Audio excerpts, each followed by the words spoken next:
Hi there, this is Robin Hart with your weekly mortgage news video where we discuss rates and fun stuff that impact the housing market.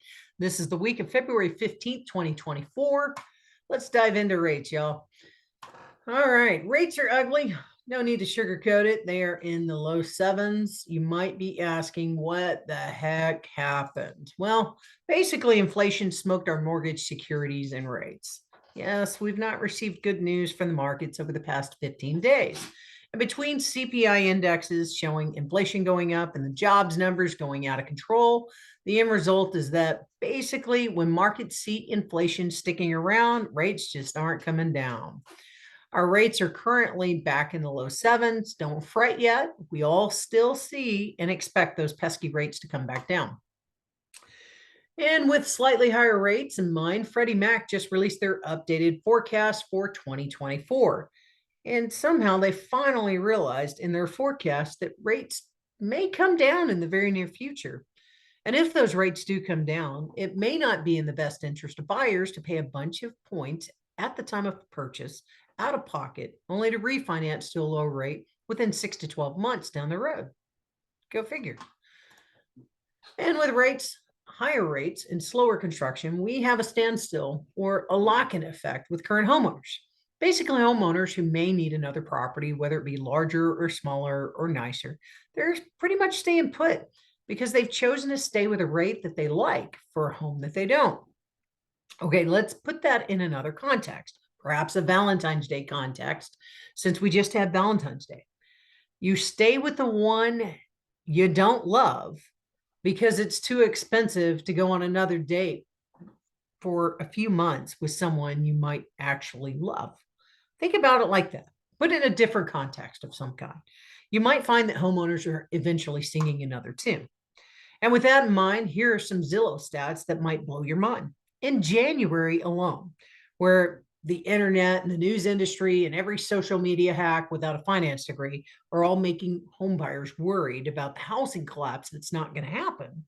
Real estate actually put up some really solid numbers for the month of January. Yes, that's right. In a winter month, real estate put up numbers that would be the envy of any NBA player. Average days on the market were 29 days. 26% of those sales sold at over asking price. That's 2.5% higher than last year and up 8% from pre pandemic levels. Those are solid all star numbers for real estate.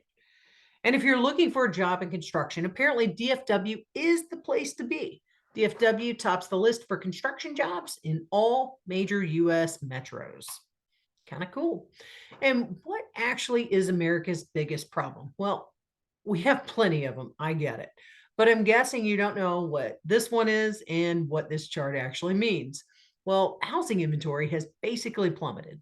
And on this, may seem a bit off the charts crazy, but the population since 1959 has doubled. And yet, home construction for single family dwellings is still at the same levels they were in 1959. Hard to believe, but yes, it's true. That's actually one of the biggest reasons why home prices keep going up. Nope, still not a bubble, y'all. And here's something that's not reflected in our current market. Delinquency rates are up slightly on most mortgages. However, FHA mortgage delinquencies went up higher than conventional loans by about 131 basis points. This is reflective of consumers running out of cash.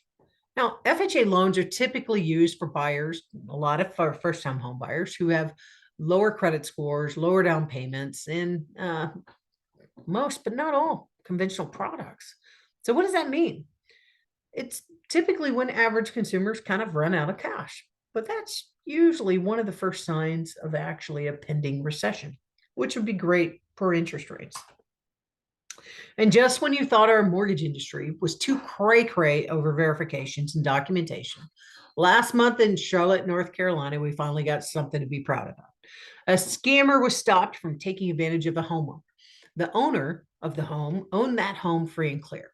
The scammer tried to refinance as a cash out the equity in the unsuspecting homeowner's property to the tune of $450,000. And when red flags started popping up, Underwriters and attorneys required a home visit prior to the closing and funding of the loan, just to verify the owner of the property lived there, owned the property, and knew of the closing. Turns out the whole thing was a scam. The homeowner was protected from losing their hard-earned equity. The bank was protected from making a bad investment. And this is a great story to tell a client when they ask why we verify everything 2 and 3 times before funding a loan. It's to protect the homeowner, to protect the bank, and to protect basically our economy. And now on to the fun stuff. Okay, if you think housing is way too expensive, check this out. America's most expensive home is for sale. It's 9 acres compound in Naples, Florida, and it's actually listed for sale at $295 million. Now, I think you have to be on a special list for this open house. I would like to personally be put on the list. I'd like to meet Oprah and Tay Tay at the open house. I think that'd be fun. It's got some oceanfront property. It's beautiful. I'll fit right in. So there's also a new trick in town. In all the pop psychology tests coming out of TikTok, the bird test, the ketchup test, the orange peel test, really? Well, let's just say I failed the ketchup test just in case you want to know. But if you're asked to do any one of these, it's a trap. If you like the person, peel the orange, talk about the bird. If they try the ketchup trick and you're not married, run. And finally, the Chiefs beat the 49ers in overtime while Usher ushered in the halftime show and then got married. And for some reason, all anyone can talk about are these two lovebirds, Kelsey and Tay Tay. Good for them, though, but I wonder if she's asked him to either peel her orange or clean up the cat box. Interesting questions. Might hear a song or two in the near future about that. At the end of every video, we do discuss when is a good time to buy. We are not in a housing bubble. Housing will continue to go up as long as there is a shortage. If you can buy now. Do so, don't wait. If you have questions, I can show you the financial cost of sitting on the sidelines. I'm Robin Hart with the Home Loans with Hart team, where we're here to help you build wealth through real estate financing. Have a great week, and we look forward to helping you buy a home sooner. Have a great day.